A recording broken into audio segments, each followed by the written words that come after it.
G'day all you mad gamers, it's Mad Mikey coming back with possibly the last shit I'll probably never play for the year of 2017.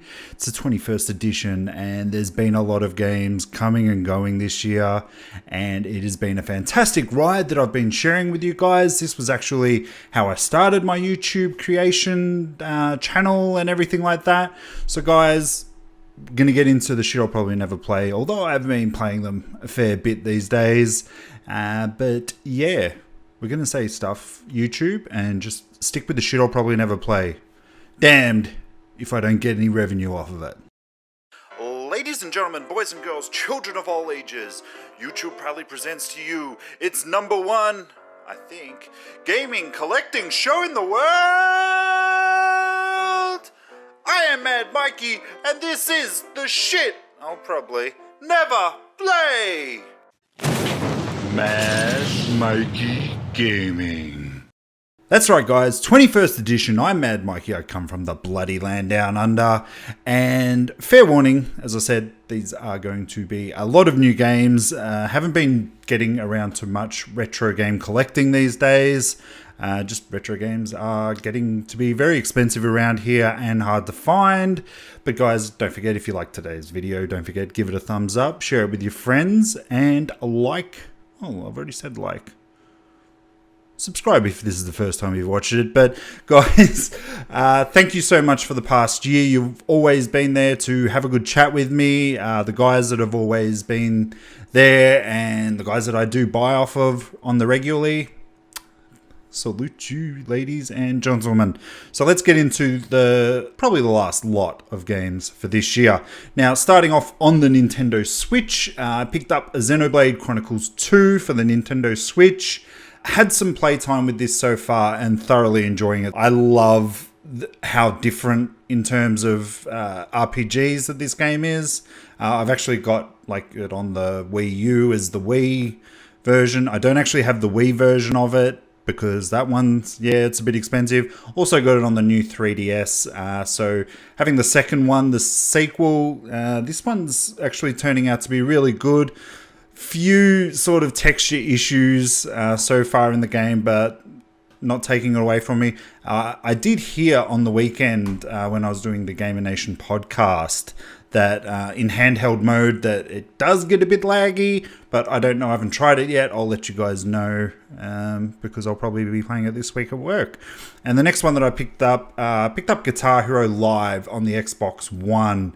Now, if you have been watching the videos for a very long time, you would know that I actually picked this up on the Wii U.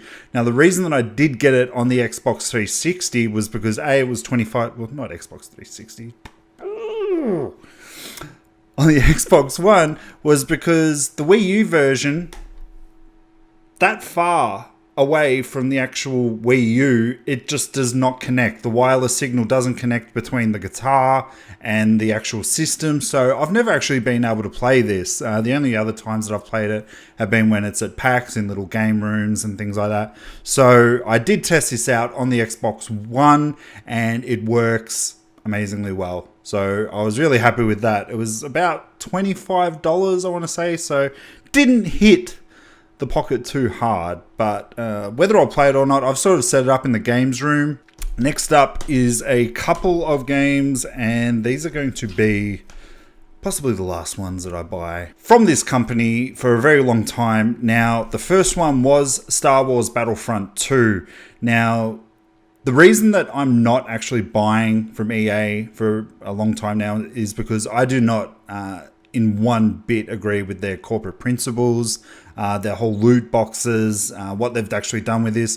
The only reason I did actually buy this game was for the story, which I did finish over the weekend, and I've got to say it's actually really amazing. If you guys aren't sort of familiar with what my stance is with EA at the moment, I have been doing a couple of videos. I don't entirely blame EA. I do put some of the blame of us on gamers, but guys, as I said, I probably don't want to get into that too much because I could go on for hours about this whole thing. But the single player was good. The multiplayer is fun. I don't like the way that their loot box system does work. The fact that it's all based off of credits, and it doesn't even do what Overwatch does. And when you actually sort of get a level up, you get a loot box on Overwatch. This doesn't do that. That's crap. I want something to be excited about when I do hit that level, that next level, or a reason to be like playing it and be like that far away and be like, oh, one more and I get a loot box. It just doesn't do it. But in terms of multiplayer and everything, it's going to be free DLC. So there's actually going to be a new single player DLC coming out on the 13th. Now, all maps, everything is going to be free. So they are basing all of this sort of year-long or however long they want you to play this game system on that loot box. So yeah, not a very good place for where gaming is heading. And the last one that I did get from EA was The Sims 4. Don't ask me why. I just had the urge to buy this game. I haven't played a Sims game in a very, very, very long time. I did just try it out today, and the controller is very hard. So I might sort of look to invest in a wireless mouse and keyboard for the system.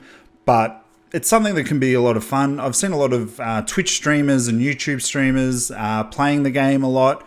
And it looks like it still can be a bit of fun, just mindless fun, you know. So yeah, I'm going to try that out a bit more and see if we can have some fun with that one.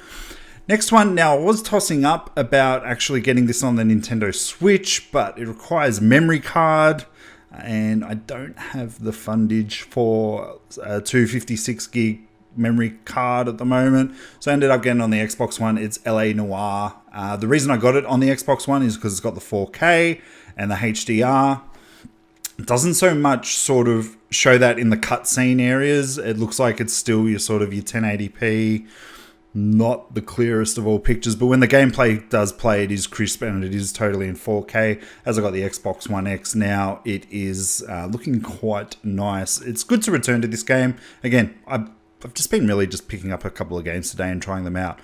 Did the first couple of missions of this, and again, it's really fun. The only problem with this game that I remembered from the Xbox 360 was the fact that it was really an open world game just for the sake of being open world. There wasn't really much to do in between it, and that was probably one of my main problems with Mafia 3 that came out this year as well. And it just seems like it is open world for the sake of being open world with a lot of just nothing in between it. It's just really time filler to get from point A to point B. There's no real collectibles or side missions or anything like that in between.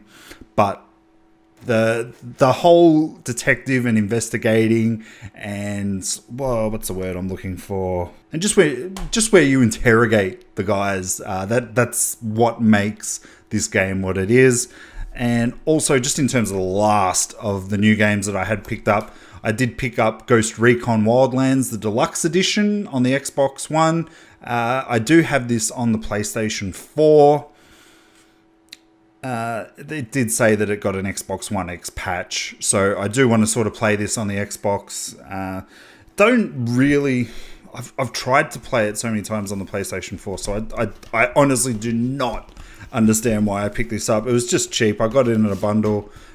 So this came with like the soundtrack, which could be okay, I guess, if I had a CD player, and it's got the game map. So not really much there. It does have the code for whatever add-ons that are in there, but whether they've already been used or not, like, I got this from Cash Converters, and as you can see on the back, it's actually already pre-owned from EB Games. So chances are there's no DLC on this thing. Now, into the older games. Now, this game I've got on Xbox One, and I've got it digitally, I believe, on the Xbox 360, but I saw this and I couldn't turn it down. Dead or Alive 5, the collector's edition. Now, this is actually in mint condition. It came with everything. So it came with the poster, it came with the art book, came with the soundtrack still in plastic, came with the game, was in immaculate condition. And it's just one of those things that I actually haven't seen around ever, I don't think. I don't know why I didn't sort of pick this up when it did come out, because I did sort of get the Dead or Alive when it did come out. So you got a very nice little art book here, nice little feeling of the leather or whatever sort of thing it is, and obviously got the awesome pictures or art, if you want to call it. My favourite's Christy on this, but I don't feel like with all the DLC and everything that they really give her much credit for in there.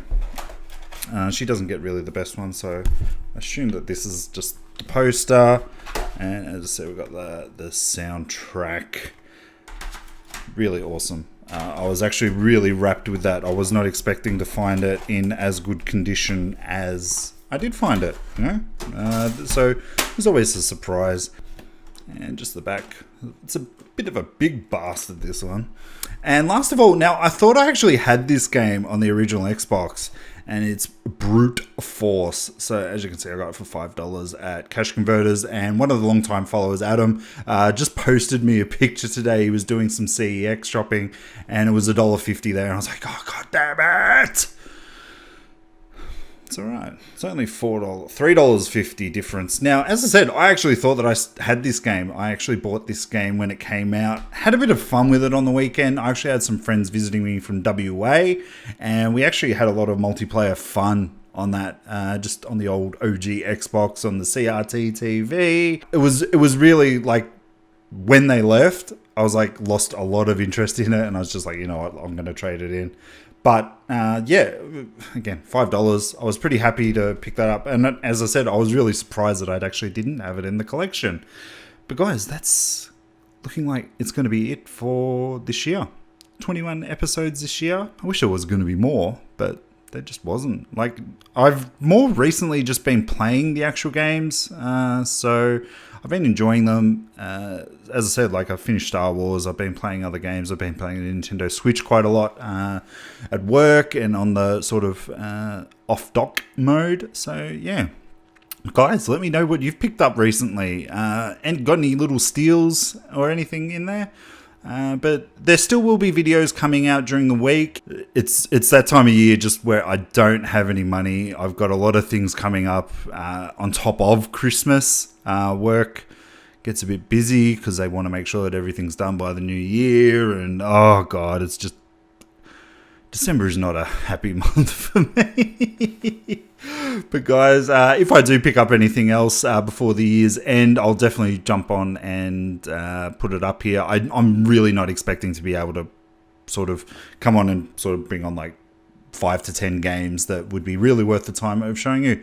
But guys, as I said, look, I really enjoyed the support that you've given me this year, and I suppose I'll see you later in the week for some gaming news and opinions and whatnot. But until then, guys, enjoy the games that you are playing, and I will see you when I see you. Bye, guys.